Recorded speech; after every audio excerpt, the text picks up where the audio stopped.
안녕하세요. 갈릴교회 김혜경 목사입니다. 지난 시간에는 우리가 마음이 가난한 자 그리고 그가 누릴 복에 대해서 함께 공부했습니다. 마음이 가난하다는 것은 죄인된 나를 보는 것, 죄인된 나에게 전혀 소망이 없음을 알게 되는 상태라고 함께 나누었죠. 그렇게 나에게는 전혀 소망이 없다라는 것을 알게 됨으로써 참다운 회개를 하게 되고 또 그리스도의 복음을 믿게 되고 그로써 하나님의 성령을 선물로 받아서 우리가 의로운 자가 된다라는 이야기를 함께 나누었습니다.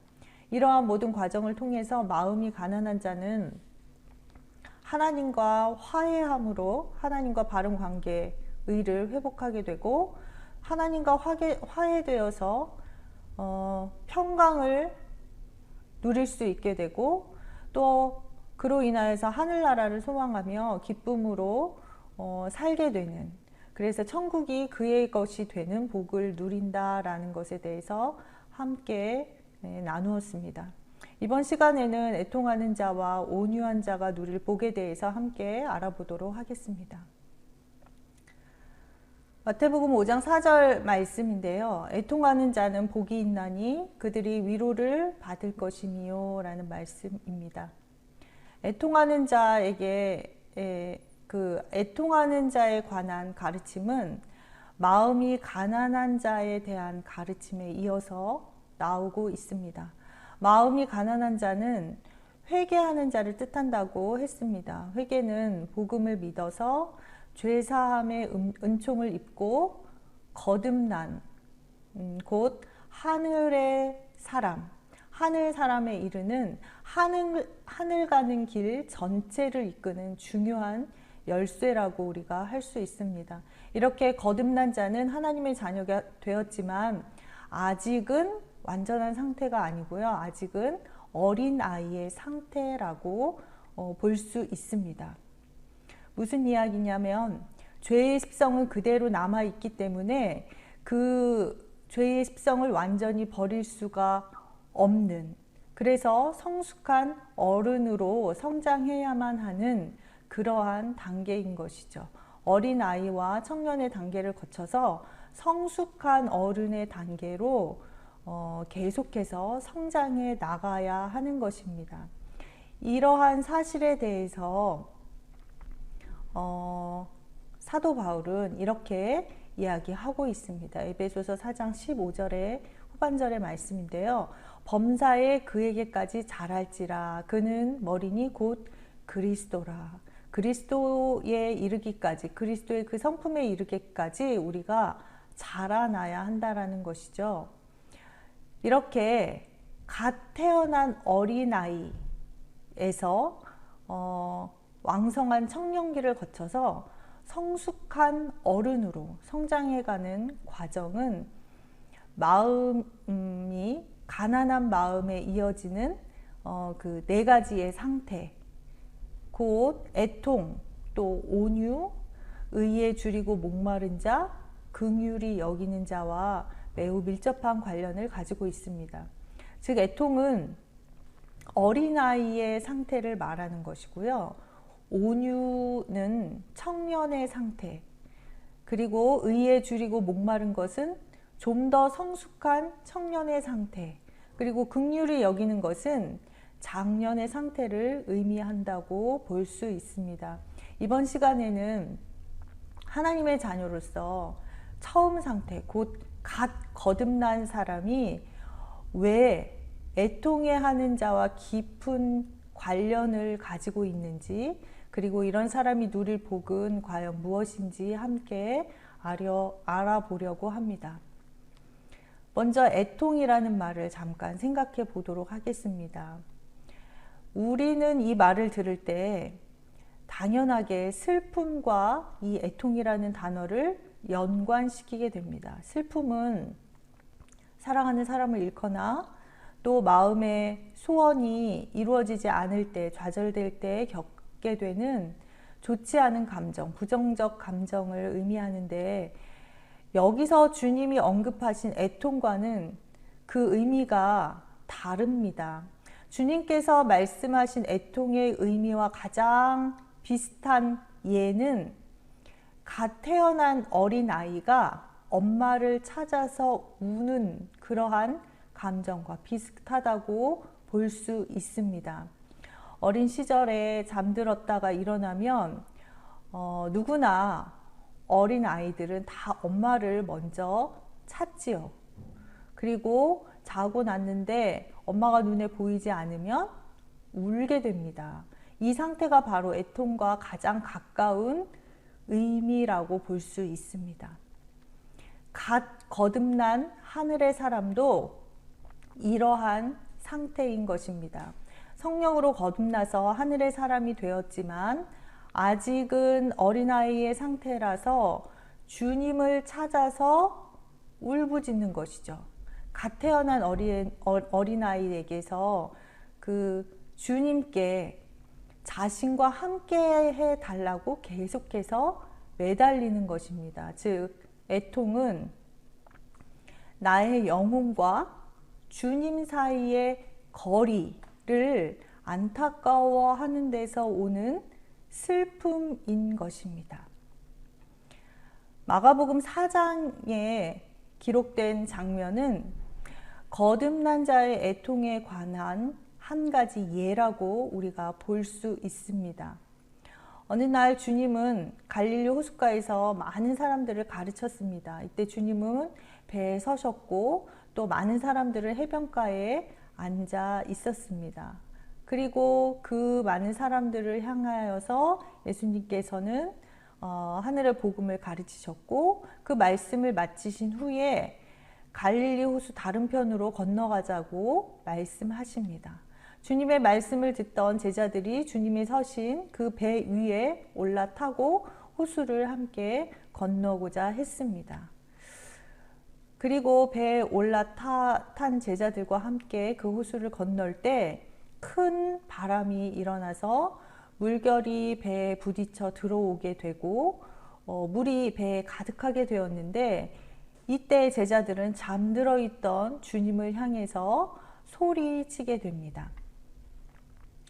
제자들이 깨우며 이르되 선생님이여 우리가 죽게 된 것을 돌보지 아니하시나이까 이렇게 이야기하고 있는 것이죠. 어떻게 보면 평범한 장면이지만 우리가 이 장면에 이 마태복음 4장에 나오는 영적의 의미를 한번 생각해 볼 필요가 있습니다. 주님께서 제자들과 함께 배를 타고 건너편으로 건너가는 이 과정은 우리 영혼의 하늘을 키워가는, 즉 믿음의 성장의 과정을 보여주는 것이라고 볼 수 있습니다. 이 편에서 저편으로 주님과 함께 배를 타고 건너는 과정, 이것은 마치 우리가 이 세상에서 저편 하늘나라로 향하는 모습과 같다라는 것입니다. 그래서 주님께서 여기서 말하는 이 편, 또 저편에 관해서 함께 생각해 보려고 합니다. 이 편은 어디일까요? 이 편은 주님이 계시지 않는 곳, 주님으로부터 멀리 떨어진 곳이라고 할 수 있습니다. 이 편은 주님과 관계없는 사람들의 세계입니다. 이 편의 사람들은 영혼이 깊은 잠에 빠져 있는 상태인 것이죠. 이들의 끝은 어디일까요? 이들의 끝은 영원한 죽음입니다. 하나님의 심판과 저주인 것이죠. 그러면 주님과 함께 가야 할 저편은 어디일까요? 저편은 주님과 함께 건너가야 할 곳입니다. 젖과 꿀이 흐르는 가나안이라고 볼 수 있고 주님께서 피 흘려 우리에게 주시려는 그 하늘나라입니다. 이 편을 청산하고 주님의 배에 올라타는 사람들이 있습니다. 이 편에 그 허탄한 삶의 마음을 두지 않고 주님의 부르심에 응답한 사람들인 것이죠. 우리는 이런 사람을 회개하고 복음을 믿는 영혼이다 라고 말을 합니다.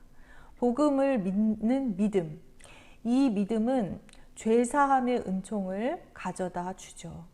내가 깨끗하게 되었다는, 내가 죄사함을 받았다는 주님의 음성을 듣게 됩니다. 믿음으로 이 편을 떠나서 주님의 배에 올라탄 사람은 복이 있습니다. 왜냐하면 그에게는 하늘의 문이 열려 있기 때문입니다. 그리고 그에게 그와 동시에 함께 성령이 임합니다. 성령이 그의 영과 더불어 하나님의 자녀라고 그에게 증언하시는 것이죠. 그러나 거기서 머물러서는 안 됩니다. 거기서 더 나아가야 합니다. 이제 그에게는 두 번째 삶이 기다리고 있습니다. 바로 주님과 함께 바다를 항해하는 것입니다. 주님의 배에 올라탄 이들은 본문에서 볼 수 있듯이 거센 풍랑을 만나게 됩니다. 예수님이 곁에 계셨지만 풍랑은 여전히 세차게 불어왔습니다. 가장 거센 풍랑은 우리에게 있어서 가장 거센 풍랑은 바로 이 편에서 사는 동안 우리 안에 우리의 몸에 배었던 삶의 형태입니다. 이 풍랑을 만날 때 우리 마음에 의심이 일어나게 됩니다. 도대체 주님은 뭘 하고 계시는 거지? 나는 이 배에 올라탔지만 주님은 왜 이렇게 아무 일도 하지 않고 가만히 계신 걸까? 우리는 이와 같은 마음을 애통하는 마음이라고 부릅니다. 주님이 멀리 계신 것 같아서 두려워하는 마음인 것이죠. 풍랑을 만난 제자들은 두려움에 빠졌습니다. 예수님이 제자들을 위해서 아무것도 하지 않으신다는 그 의심의 결과인 것입니다. 믿음이 흔들리면 그 결과는 무엇일까요? 그 결과는 바로 두려움입니다. 죽겠다고 아우성을 치며 주님은 도대체 무엇을 하고 계시느냐고 그렇게 말하는 것이죠. 여기서 우리는 이 편에서 믿음으로 배에 올라탄 사람들, 곧 거듭난 자들의 애통함을 볼 수 있습니다. 곧 주님의 마음과 아직 멀리 떨어져 있는 어린아이의 믿음을 가진 그런 사람들의 안타까운 탄식을 보게 되는 것이죠. 이렇게 거듭난 자의 애통은 주님으로부터의 거리 때문에 생기는 것입니다. 그렇다면 이 거리는 도대체 왜 생기는 걸까요? 하나님의 자녀로 거듭났다면 그는 곧 주님과 하나 되어야 할 텐데 어떻게 해서 이렇게 주님과 가깝지 못하고 거리가 여전히 생기게 되는 것일까요? 앞에서 말씀드린 것처럼 거듭남이 완성이자 시작이라는 말씀을 지난 시간에 드렸습니다. 하늘을 소유하게 되었고 하늘의 사람이 되었다는 점에서는 완성이라고 할 수 있습니다. 그렇지만 아직은 어린아이의 상태이기 때문에 성숙한 하나님의 자녀로 성장해야 한다는 측면에서는 시작이라고 보는 것이죠. 다시 말해서 하나님께로부터 난 자, 곧 거듭난 자는 이미 완전한 하나님의 자녀임에는 틀림이 없지만 아직 온전한 자녀로 성장하지 않았다는 점에서 그는 이미와 아직 사이에 있는 것입니다. 우리는 회개하고 복음을 믿음으로 하늘의 사람이 됩니다. 이로써 우리를 사망으로 이끌던 우리 안에 죄의 뿌리는 잘려나가게 됩니다. 그렇지만 그동안 우리가 기대어 살아왔던 죄의 습성은 아직도 고스란히 우리의 안에 남아있는 상태입니다. 그렇기 때문에 하나님께로 새로 난 자는 주님처럼 살지 못한다는, 주님의 말씀에 온전히 순종하지 못한다는 그 사실 때문에 고통을 느끼고 안타까움을 느끼는 것이죠. 거듭난 자라고 하여서 죄의 유혹 그 자체에서 벗어날 수는 없습니다. 죄의 근원은 사라졌지만 죄를 향한 그 습관 때문에 죄에 현혹되어서 다시 죄에 물들 수도 있는 것입니다. 바울은 거듭난 자의 이런 고통에 대해서 다음과 같이 이야기했습니다. 로마서 7장 22절부터 23절까지의 말씀인데요. 내 속사람으로는 하나님의 법을 즐거워하되 내 지체 속에서 다른 한 법이 내 마음의 법과 싸워 내 지체 속에 있는 죄의 법으로 나를 사로잡는 것을 보는도다 라고 고백하고 있습니다. 내 속사람은 하나님의 법을 즐거워하지만 또 내 안에 있는 죄의 법이 나를 때로는 사로잡는다라고 고백하고 있는 것이죠. 이렇게 죄의 습관은 엄청난 중독을 가지고 있습니다. 애굽에서 종살이 하던 게 정말 너무너무 싫어서 애굽을 탈출했던 이스라엘 백성들이 광야에서 너무도 힘든 삶에 맞닥뜨리게 되자 그들은 애굽에서 먹던 고기와 떡을 그리워했습니다. 그러면서 애굽에서 자신들을 이끌어내왔던 그 모세를 원망하는 것을 볼 수 있습니다. 출애굽기 16장 3절의 말씀인데요. 이스라엘 자손이 그들에게 이르되 우리가 애굽 땅에서 고기가마 곁에 앉아 있던 때와 떡을 배불리 먹던 때에 여호와의 손에 죽었더라면 좋았을 것을 여전히 그곳을 그리워하고 있다라는 거죠. 그것이 훨씬 더 낫다라고 생각하고 있는 거예요. 그러면서 모세에게 이렇게 이야기하죠. 너희가 이 광야로 우리를 인도해내어 이 온 회중이 줄여 죽게 하는도다. 우리가 이 광야에서 이렇게 죽으려고 여기에 당신을 따라 나온 것이 아니다라고 원망하고 있는 모습입니다. 이러한 모습을 통해서 우리의 죄의 그 습관이 얼마나 무서운지 알 수 있는 것이죠. 마약이나 담배를 끊는 것은 정말 어렵다고 합니다. 그들이 아무래도 그 몇 년간의 습관일 텐데 그럼에도 불구하고 그것이 정말 끊기 어렵다고 하죠. 그런데 죄의 중독은 이보다 훨씬 비교가 안 될 만큼 더 뿌리가 깊습니다. 우리가 여기에 죄의 중독에 평생을 매여 있었잖아요. 그렇기 때문에 그것을 끊어내는 것은 정말 어려운 일이 아닐 수 없다라는 겁니다. 하나님으로부터 새로 난 사람이 죄의 중독에 빠져있는 스스로를, 나 자신을 바라보면서 자꾸자꾸 죄를 지을 수밖에 없는 연약한 내 모습을 바라보면서 하나님의 자녀가 된 자신이 주님으로부터 멀리 떨어져 있다라는 것을 깨달으면 깨달을수록 그 마음의 애통은 깊고 더 커지게 되는 것이죠. 이렇게 거듭난 자는 영적으로 어린 아이의 상태입니다. 엄마의 뱃속에서 태어나서 아이가 가장 많이 하는 것 중에 하나는 아마 우는 것일 겁니다. 말을 하지 못하니까 또 할 수 있는 게 없으니까 그저 우는 것이죠.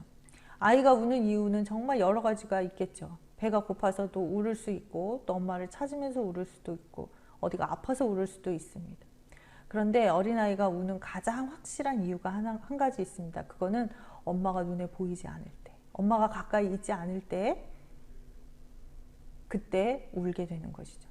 어린아이가 엄마가 곁에 있지 않다고 느낄 때 우는 것처럼 영적으로 갓 태어난 영혼도 부모님이 되신 하나님과 거리가 멀다고 느낄 때 그때 애통하게 되는 것입니다. 그러나 이렇게 애통하는 자 절망할 필요가 없습니다. 하나님께서는 친히 아빠, 아버지가 되셔서 그 자녀들의 애통함을 들으시고 위로해 주시기 때문입니다. 하나님의 자녀로 거듭난 자는 주님의 마음과 거리가 있음을 알고 멀리 떨어져 있음을 알고 애통합니다. 그러나 하나님은 친히 그 애통하는 영혼의 아버지가 되어서 그를 위로해 주십니다. 하나님의 위로하시는 방법은 이렇습니다. 로마서 8장 16절의 말씀인데요. 성령이 친히 우리의 영과 더불어 우리가 하나님의 자녀인 것을 증언하시나니 라고 말씀하고 있습니다. 하나님께서 그 자녀에게 성령을 보내셔서 내가 나의 자녀다, 친히 그 자녀가 하나님의 자녀인 것을 증언해 주신다라는 말씀입니다. 우리 영혼 안에서 일어나는 놀라운 일들은 하나님의 영의 일입니다. 그리고 그 일을 분명하게 이해시키는 분도 바로 하나님의 영이십니다. 그 하나님의 영이 아니고서는 우리는 그분의 사랑을 도무지 깨달을 수도 없고 지속할 수도 없는 것이죠. 하나님의 영은 믿는 자에게 그가 하나님의 양자로, 그가 하나님의 자녀로 받아들여졌음을 우리에게 증언하시고 우리가 확신하도록 우리를 돕고 계십니다. 하나님의 영은 그 영혼 안에 머물면서 확실하게 너는 하나님의 자녀야, 하나님께서 너를 자녀로 삼으셨어, 이렇게 우리 안에서 증거하고 계시다라는 것이죠. 이때 우리 영은 이 증거에 호응해서 주님을, 하나님을 아빠, 아버지라고 부르게 되는 것입니다. 즉 성령이 증언하실 때에야 우리가, 성령이 가르쳐 주실 때에야 우리가 하나님의 자녀인 것을 우리가 분명하게 확신하게 될 수 있는 것이고, 그럴 때 우리 영이 하나님 아버지를 아빠, 아버지라고 부를 수 있게 된다라는 것입니다. 요한복음에서는 성령을 보혜사라는 단어로 표현하고 있습니다. 보혜사는 부모님처럼 언제나 하나님의 자녀와 함께하며 그를 돌보는 분이라는 의미를 포함하고 있습니다. 성령은 언제 어디서나 하나님의 자녀와 함께 하시고 부모님처럼 우리를 돌보고 계신다라는 것이죠. 이 보혜사의 사역은 하나님의 자녀에게 그 자녀가 하나님의 자녀임을 확신하게 하도록 하는 일을 하고 계십니다. 마치 엄마가 언제나 그 자녀와 함께하면, 그렇게 하면서 사랑으로 돌보면 그 자녀는 내가 네 엄마야, 내가 네 엄마야 라고 이야기하지 않아도 자연스럽게 엄마를 우리 엄마구나 라고 확신하는 것과 같은 이치라고 볼 수 있습니다. 성령이 이렇게 우리 영과 더불어 우리가 하나님의 자녀인 것을 확증해 주심으로 우리는 하나님의 자녀인 것을 확신하며 살아가게 되는 것이죠. 이 같은 성령의 확증으로 인해서 하나님의 자녀는 비록 애통할지라도 결코 포기하지 않습니다. 하나님의 자녀인 것을 알기 때문이죠. 그리고 면류관을 소망하며 믿음의 경주를 계속하게 됩니다. 이 믿음의 경주를 해나갈 때 우리는 마침내 예수 그리스도의 마음을 점점 닮아가게 되는 것입니다. 이 과정에서 거듭난 자의 애통은 모두 사라지고 평강으로 나아가게 되는 것이죠. 마침내 주님의 마음과 조화를 이루는 온유의 복으로 나아가게 되는 것입니다. 그래서 애통은 어린아이의 모습이었다면 온유는 조금 더 성숙한 청년기의 모습이라고 볼 수 있습니다. 마음이 가난하게 되어 거듭남에 이르렀으니까 애통함이 없을 수가 없습니다. 그럴 때 우리는 마음껏 애통해야 합니다. 그리고 주님을 부르짖어야 합니다. 그러면 성령의 위로가 있음을 발견하게 될 것입니다. 성령은 친히 하나님이 거듭난 나의 아버지임을 끊임없이 우리에게 알게 하고 확신하게 해 주실 것입니다. 이 확신 안에 거하는 한 우리 안에 깊이 자리하고 있는 죄의 습관이 치유될 것이고 우리는 진정한 평강 안에서 삶의 기쁨, 곧 하늘의 삶을 누리게 될 것입니다. 마태복음 5장 5절의 말씀으로 넘어가도록 하겠습니다. 온유한 자는 복이 있나니 그들이 땅을 기업으로 받을 것이미요.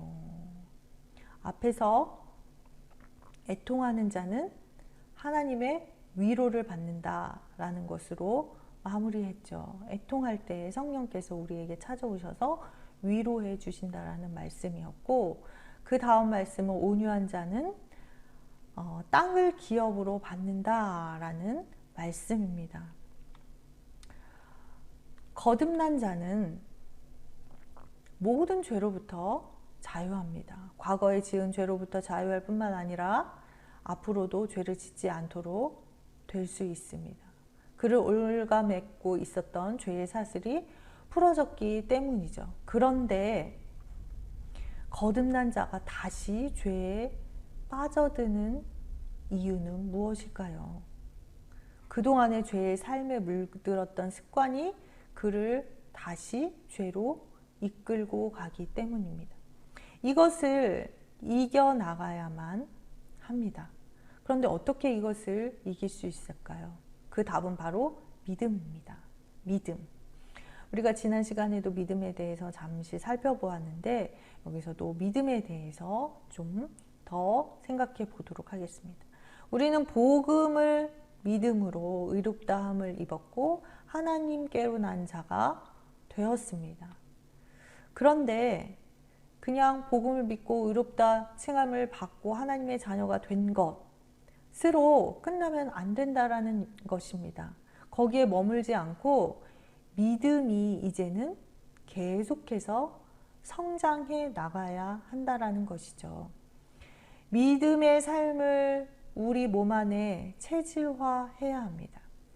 그리고 그렇게 할 때에 죄의 습관에서 자유롭게 되어서 온전하고 성숙한 그리스도인이 될 수 있다라는 것입니다. 거듭남으로 의인이 된 사람은 믿음으로 살아야 하는 것입니다. 거듭난 것에서 그저 머물러 있으면 안 된다라는 것이죠. 우리의 죄와 끊임없이 싸우고 믿음으로 그렇게 살아내야 한다라는 것입니다. 로마서 1장 17절 말씀에는 그래서 복음에는 하나님의 의가 나타나서 믿음으로 믿음에 이르게 하나니 기록된 바 오직 의인은 믿음으로 말미암아 살리라 함과 같으니라. 믿음이 곧 또 더 큰 믿음에 이르게 한다라는 것이죠. 그리고 그 하나님께 의롭다 칭함을 받은 그 사람은 믿음으로 살아야 한다라고 우리에게 분명하게 가르쳐 주고 있습니다. 우리가 앞에서 말했던 그 주님과 제자들이 한 배를 타고 건너갔던 그 풍랑을 만난 사건을 다시 한번 기억해 보도록 합시다. 예수님께서 제자들이 막 부르짖을 때에 예수님께서는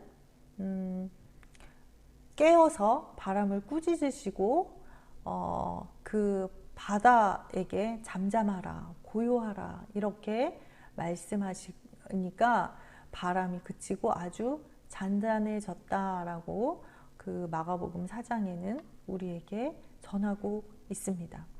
풍랑을 만난 제자들이 두려움에 빠져서 애통해할 때, 주님을 찾을 때 주님은 그들을 외면하지 않으셨습니다. 풍랑을 잠재우고 바다를 잔잔하게 하셨습니다. 그러나 주님은 제자들에게 묻고 계십니다. 어찌하여 믿음이 없느냐. 여기서 많은 사람들은 예수님께서 왜 믿음이 없느냐 하고 물으셨던 그 믿음을 주님과 함께 했던 그 믿음, 배에 뛰어든 믿음과 혼동해서 제자들에게 아예 어떤 그 믿음도 없다고 생각할 수 있지만 그것은 성급한 생각입니다. 이 부분을 좀 더 깊이 이해하기 위해서 히브리서의 말씀을 한번 다시 살펴보도록 하겠습니다. 그러므로 우리가 그리스도의 도의 초보를 버리고 죽은 행실을 회개함과 하나님께 대한 신앙과 침례들과 안수와 죽은 자의 부활과 영원한 심판에 관한 교훈의 털을 다시 닦지 말고 완전한 대로 나아갈지라. 그러니까 여기서 이야기하는 것은 그리스도의 도에 초보를 버리고, 그러니까 성숙하지 못한 아주 초보적인 믿음이 있다라는 것이고, 거기에 머무르지 말고 완전한 대로 나아가야 한다라는 것을 우리에게 말씀하고 있습니다. 즉 초보적인 믿음과 완전한 대로 나아가는 믿음이 있다라는 것이죠. 믿음의 본질은 모두 같습니다. 그런데 믿음의 성숙도는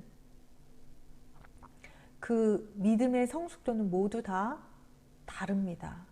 그래서 그 믿음의 성숙한 정도에 따라서 그 역할이 다른 것을 볼 수 있습니다. 주님께서 제자들에게 하신 믿음은, 말씀하신 그 믿음은 배에 올라타는 초보적인 믿음이 아니라 주님과 더불어서 저편으로 함께 주님과 항해하는 그 믿음이 왜 없느냐라고 말씀하고 있는 것입니다.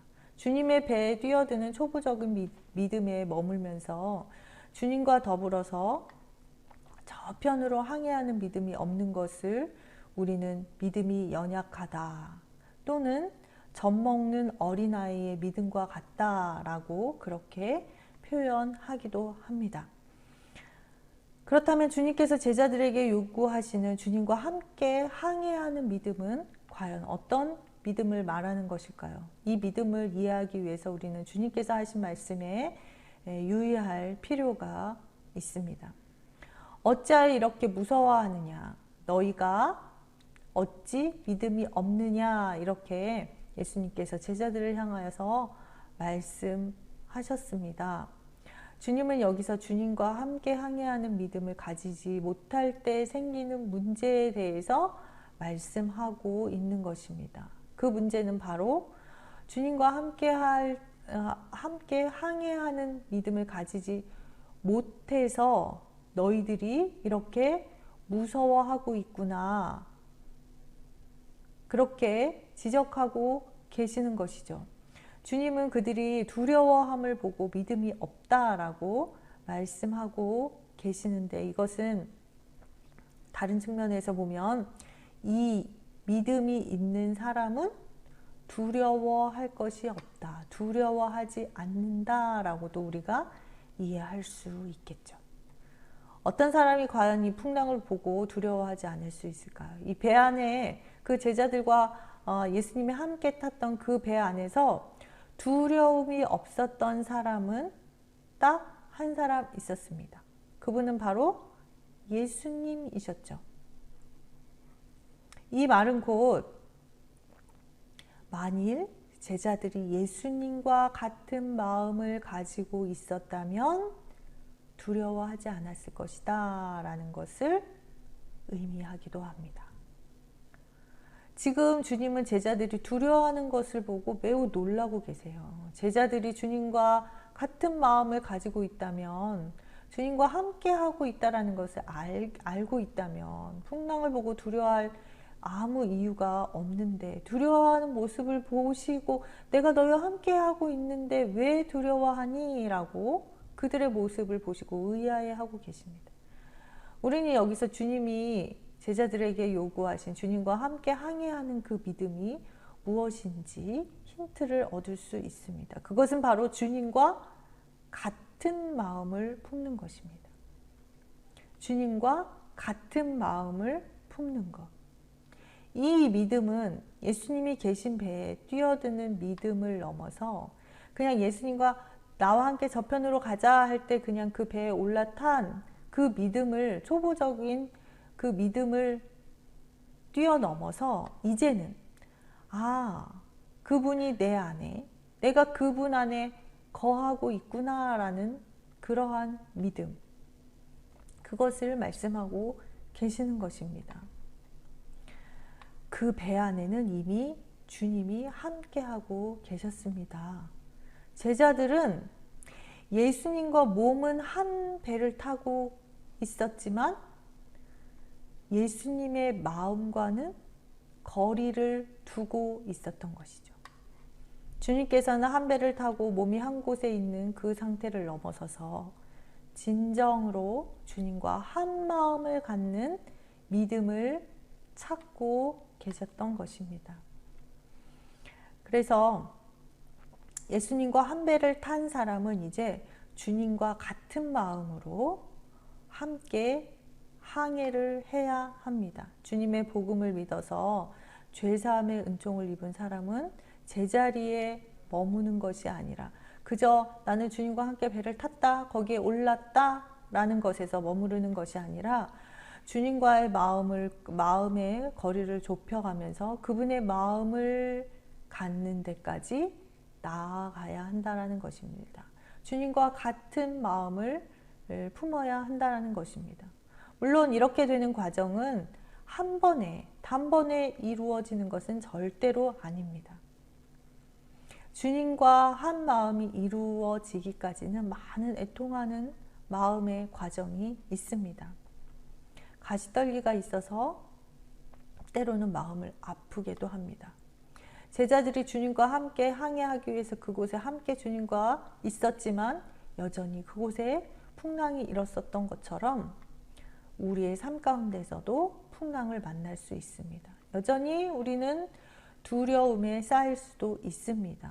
때로는 내가 두고 온 이 편의 삶이 그리워질 때도 있습니다. 이스라엘 백성들이 애굽의 땅을 그리워했던 것처럼 그 예전의 삶이 그리워질 때도 있습니다. 그러나 주님과 마음이 일치하면 할수록 일치할 수 있도록 순간순간 매일매일 우리는 결단해야만 합니다. 그래서 순간순간 주님의 은총에 기대어야만 합니다. 하나님의 도우심을 구해야 합니다. 주님의 마음은 우리에게 이미 열려 있습니다. 주님의 성령이 친히 우리를 도우시고 인도하고 계십니다. 그리고 또 성령님께서는 말할 수 없는 탄식으로 우리를 위해서 기도하고 계십니다. 성령님께서 우리를 돕고 계시다라는 것이죠. 우리는 믿음으로 이 은총에, 주님의 은총에 다가서기만 하면 되는 것입니다. 주님과의 거리가 좁혀질수록 모든 풍랑이 이제는 잦아들고 우리 마음에 평안이 깃들게 될 것입니다. 오직 주님의 말씀에 귀를 기울이고 또 주님만 바라보게 되는 것이죠. 이러한 상태를 우리는 온유한 마음이다 라고 말할 수 있습니다. 주님과 마음의 거리가 좁혀진 상태, 주님과 같은 마음이 되는 그러한 과정에 있는 상태를 우리는 온유한 마음이다 라고 말하는 것이죠. 이러한 심령은 이제는 내가 두고 온 이 편이 아니라 앞으로 가야 할 주님과 함께 갈 그 저편에 대한 소망으로 가득 차게 됩니다. 그리고 저편에 성령의 풍성한 열매가 그를 기다리고 있다라는 사실을 알고 하늘나라의 소망을 두고 살아가게 되는 것이죠. 우리가 이렇게 아무 문제 없이 주님의 마음을 닮아갈 수만 있다면 너무 좋을 텐데 이렇게 무난하게 모든 과정을 다 마치는 것은 아닙니다. 여기서는 그렇게 되지 않을 수도 있다라는 것을 우리가 잠시 생각해 보고 우리의 그 영적인 상태를 진단해 보는 그러한 시간이 되었으면 좋겠습니다. 거듭난 자가 그렇게 온유한 마음으로 어린아이의 마음에서 주님을 따라서 배에 오르는 그러한 과정, 또 그것을 넘어서서 성숙함에 이르는 주님과 함께 항해하는 그러한 온유한 마음에 무난히 이르를 수도 있지만 때로는 그 과정에서 중간에서 실패하는 경우도 있다라는 것을 말씀드리고 싶습니다. 거듭난 자가 실패하는 길도 있다라는 것입니다. 성령 안에서 의를 이룬 후에 곧 거듭남의 그 은총을 우리가 받은 후에 다시 죄의 그 사슬에 스스로를 던져 넣는 경우가 있다라는 것입니다. 이런 사람에 대해서 성경은 이렇게 말하고 있습니다. 의의 도를 안 후에 거듭남을 받은 후에 라는 뜻이겠죠. 받은 거룩한 명령을 저버리는 것보다 알지 못하는 것이 도리어 그에게 나으니라. 그러니까 의의 도를 안 후에 거룩한 명령을 따라서 살아야 되는데, 그렇게 성령의 인도함을 받고 그렇게 풍랑을 이겨가며 하늘나라의 소망을 두면서 그렇게 따라가야 되는데, 그 거룩한 명령을 저버리는 경우가 있다라는 것이죠. 그래서 이렇게 명령을 저버리는 것이 차라리 알지 못했을 때가 훨씬 더 낫다라고 그렇게 경고하고 있는 말씀입니다. 그러면 어떻게 해서 왜 이런 일이 생기게 될까요? 의인이 된 자가 믿음으로 살지 않기 때문입니다. 받은 거룩한 명령을 저버리기 때문이라는 것이죠. 믿음으로 살지 않는다는 것을 사도 요한은 스스로를 지키지 못한 것이라고 말하고 있습니다. 그리고 다른 말로는 이것을 영적인 태만이다 라고도 할 수 있습니다. 이 영적인 게으름, 영적인 태만함은 결국 죄를 이기는 믿음의 파선을 초래하고 마침내 범죄에 이르게 합니다. 말하자면 의인이 믿음으로 살지 않았기 때문에 죄사함의 믿음까지도 버리게 되고 또 부서지게 되고 결국에는 죄를 범하게 된다라는 것입니다. 이것이 사실이라면 하나님께로 난 자는 범죄하지 않는다라는 말씀이 때로는 모순이 있어 보입니다. 그러나 우리가 말씀을 다시 잘 살펴보면 그렇지 않습니다. 요한일서 5장 18절의 말씀인데요.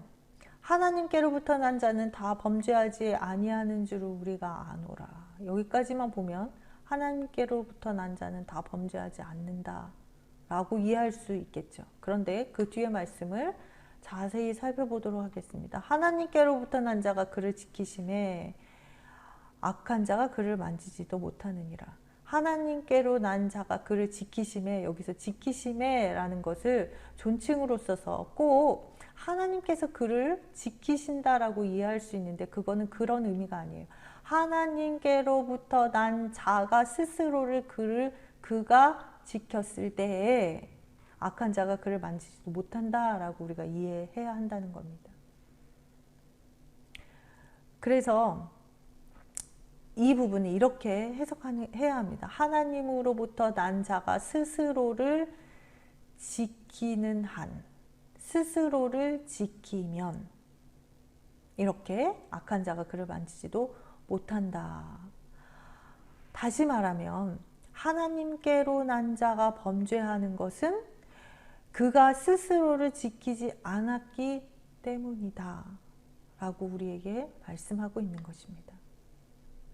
그렇다면 스스로를 지키지 않았다라는 것은 무엇을 의미하는 것일까요? 이 말은 하나님으로부터 난 자가 믿음 안에 거하지 않았다라는 것입니다. 거룩한 명령을 버렸다라는 것이죠. 스스로 지키지 않았다라는 거예요. 스스로를 지키지 않은 것, 즉 믿음 안에 거하지 않았을 때 하나님께 난 자라도 범죄할 수 있다라는 것을 우리에게 가르쳐주고 있습니다.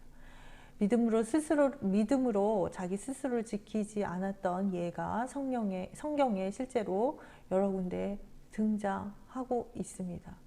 다윗은 그 대표적인 예가 될 수 있을 것입니다. 그는 분명히 하나님께로 난 자였습니다. 믿음은 그의 믿음으로 하나님을 보았고 정말 하나님을 사랑했습니다. 그리고 그의 입술에는 늘 하나님의 찬양이 끊이지 않았죠. 그런데 그가 밧세바를 보았을 때 그의 욕망이 일어났고 유혹에 결국 노출되었습니다. 하나님의 영은 그에게 그러면 안 돼, 그렇게 경고음을 내었고 다윗은 그 경고의 음을 아마도 들었을 것입니다. 그러나 그는 그 유혹에 그냥 타협하고 말았습니다. 그리고 그의 영은 결국 오염되었죠. 이미 유혹에 점령당했던 다윗의 마음은 이 하나님의 영이 하는 경고의 소리, 그 소리를 아주 약하게 만들어 버렸고 나중에는 결국 그 소리에 귀를 스스로 막아버리게 된 것입니다. 이제 다윗이 보는 것은 하나님이 아니라 그 금지된 대상 밧세바만을 보게 됩니다. 마침내 육신의 본성이 하나님의 은혜를 덮어버린 것이죠. 다윗의 마음의 눈은 다시 닫혔고 하나님은 그의 눈에서 사라지게 되었습니다. 믿음을 통한 하나님의 사귐이 사라지니까 그 안에 함께했던 하나님의 사랑 또한 사라지게 되었습니다. 그리고 그는 육체의 소욕을 채우는 일에 자기의 힘을 썼습니다. 즉 하나님께로 난 자가 믿음으로 스스로를 지킬 때에는 죄를 짓지도 또 지을 수도 없지만 스스로를 지키지 않는다면 그가 가지고 있던 그 믿음도 파산되고 부서질 수밖에 없고 깨질 수밖에 없고 모든 죄의 노예로 팔려갈 수 있다라는 것을 다윗의 예를 통해서 우리는 볼 수 있습니다. 그래서 우리는 영적으로 게으르면 안 됩니다. 영적으로 태만하지 않아야 합니다. 믿음의 삶을 멈추지 말아야 합니다. 믿음의 삶은 마치 자전거를 타는 것과 같습니다. 자전거를 타고 가다가 멈추면 넘어지게 되죠. 계속 페달을 밟아야만 합니다. 계속 굴러야만 합니다. 그래야 넘어지지 않고 앞으로 갈 수 있는 것이죠. 마찬가지로 믿음을 지속하지 않는 자는 넘어지게 됩니다. 그래서 믿음에 믿음을 더하여서 우리는 계속해서 앞으로 나아가야 할 줄로 믿습니다. 주님께서 그 구원의 배에서 우리에게 하늘을 주시기 위해서 나랑 함께 저편으로 가자라고 말씀하고 계십니다. 성령 안에서 의와 평강과 희락이 약속되어 있는 저편으로, 하늘나라로 함께 가자라고 하고 계시는 것이죠. 이 놀라운 사실은 이 편에서 저편으로 가는 모든 것이 이미 하나님의 은총 가운데 예비되었다라는 것이 더 우리에게 축복이 아닐 수 없습니다. 배도 마련되어 있고 주님도 그곳에 계십니다. 우리는 주님을 믿고 그 함께 가자라고 말씀하고 계시는 그 주님을 믿고 이제는 이 편의 삶을 버리고 배에 올라서 그 배에 계신 주님과 하나가 되어 나아가기만 하면 되는 것입니다. 우리 중에 아직도 이 편에 붙들려 사는 사람이 성도님이 계십니까? 주님의 부르심에 아멘 하면서 그분이 기다리시는 그 배에 올라타십시오. 이 편을 뒤로 하고 오직 영원한 하늘 저편으로 인도하실 주님의 배에 올라타시면 됩니다. 그런 여러분을 하나님은 자녀로 맞이해 주십니다. 그리고 자신의 의로운 옷을 입혀 주십니다. 그것을 넘어서서 또 우리 중에는 예수님의 배에 이미 올라탄 사람이 있을 것입니다. 그러면 거기에 머무르지 말고 우리는 주님께 믿음으로 더욱 가까이 나아가야 합니다. 주님과 하나 될 때까지 성령의 인도하심에 순종해야만 하는 것입니다. 주님께서 주신 거룩한 명령을 지켜야 하는 것이죠. 그렇게 할 때에 우리 가운데 주님과 더욱 가까이 하려고 그렇게 애쓰는 과정에 우리의 애통이 있을 수 있습니다. 때로는 풍랑이 몰아쳐서 큰 두려움 속에 그렇게 들어갈 수도 있습니다. 그러나 우리는 결코 포기해서는 안 됩니다. 끝까지 계속해서 주님과 함께 나아가야 합니다. 믿음에 믿음을 더하여서 저편으로 주님께서 같이 가자고 하신 그 하늘나라로 전진해 나가야 하는 것입니다. 성령님께서는 그러한 과정 가운데 우리를 도우실 것입니다. 성령은 우리의 조력자이십니다. 주님의 마음을 담도록 우리를 인도하십니다. 그리고 마침내 주님과 하나가 되게 하실 것입니다. 이제 우리에게는 두려움은 사라지고 이루 말할 수 없는 하늘의 평강이 우리의 심령에 밀려들게 될 것이고 우리는 마침내 이렇게 고백하게 될 것입니다. 그런즉 이제는 내가 사는 것이 아니요 오직 내 안에 그리스도께서 사시는 것이라. 이제 내가 육체 가운데 사는 것은 나를 사랑하사 나를 위하여 자기 자신을 버리신 하나님의 아들을 믿는 믿음 안에서 사는 것이라. 이제는 내가 사는 것이 아니고 하나님의 아들을 믿는 그 믿음 안에서 사는 것이다. 오직 내 안에 계신 그리스도께서 사는 것이다 라고 고백할 수 있게 될 것입니다. 그리스도와 함께 십자가에 못 박히고 그리스도와 함께 사는 삶, 이것이 바로 애통하는 자가 나아가야 할 온유함입니다. 이 온유함에 대해서 잠깐 생각해 보도록 하겠습니다. 온유함을 부드러움과 같은 그런 온화한 성품으로, 그런 정서적인 것으로 잘못 이해하는 경우가 많이 있습니다.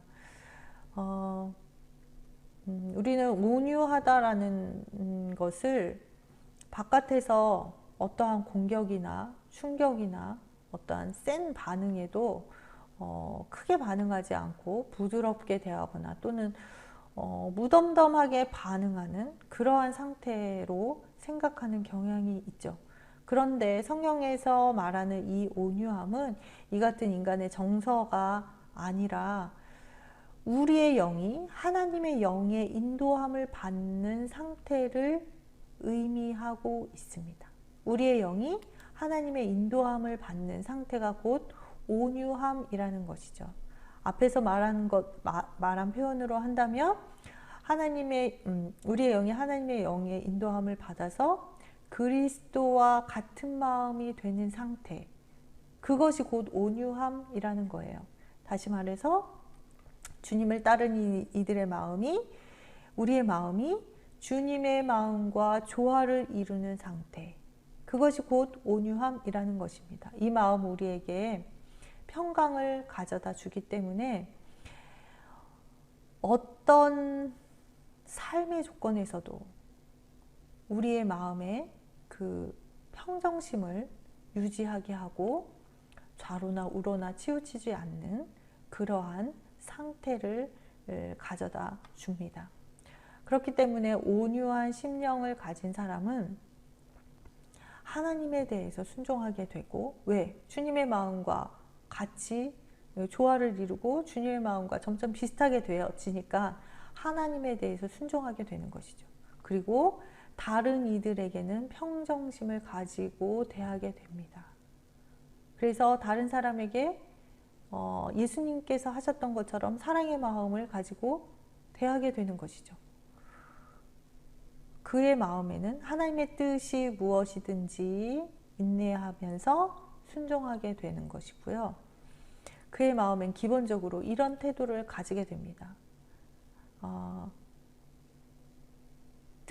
주님의 뜻이 하늘에서 이루어진 것 같이 이 땅에서도 주님의 뜻이 이루어지기를 원합니다 라는 그러한 태도를 가지게 되는 것이죠. 또 그는 다른 사람을 대할 때 어떠한 상황에 또 조건에 얽매이지 않고 자기 자신의 그 마음의 온화한 상태에서 다른 사람을 대하게 됩니다.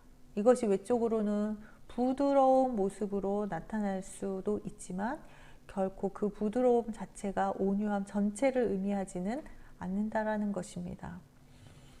이 온유함은 애통의 삶을 믿음으로 승화시킨 열매라고 할 수 있습니다. 애통하는 그 주님과 멀어진 삶에 대해서 안타까움을 가진 그 마음을 가지고 주님의 말씀에 순종하고 성령의 이끄심을 계속 받고 그렇게 자신을 훈련한 결과로 맺은 열매라는 것이죠. 아주 갓 태어난 어린아이가 처음에는 매일 울기만 하지만 점점 커가면서 우는 횟수가 점점 줄어갑니다. 이제 자기가 손짓으로 표현을 하기도 하고 이제 말을 할 수 있으면 말로 요구하기도 합니다. 그리고 또 그것을 넘어서 청소년기를 거쳐서 청년의 때에 이르면 이젠 철이 들죠. 그리고 부모의 심정을 이해하기 시작하고 더 이상 어린아이처럼 그렇게 막 떼쓰고 울고 그렇게 하지 않습니다. 마찬가지로 믿음이 성장하여서 청년기의 믿음에 도달하게 되면 주님의 뜻을 이해하게 되고 점점 애통의 순간은 사라지게 됩니다. 주님의 뜻에 자신의 뜻을 맞추어가고 일치시켜 나가는 이 상태가 바로 온유함의 상태인 것이죠. 애통의 순간들이 믿음으로 잘 성숙되어져서 나타나는 열매가 곧 온유함이라는 것입니다. 이 열매가 맺어질 때 우리 안에 그 치열했던 영적 전투, 영적 전쟁, 곧 죄의 뿌리는 잘렸지만 그 습관이 남아서 우리의 마음에 성령의 법을 따라서 살려고 하는 그 육신의 죄를 따르려고 하는 그러한 싸움이 점점 소멸되게 되는 것입니다.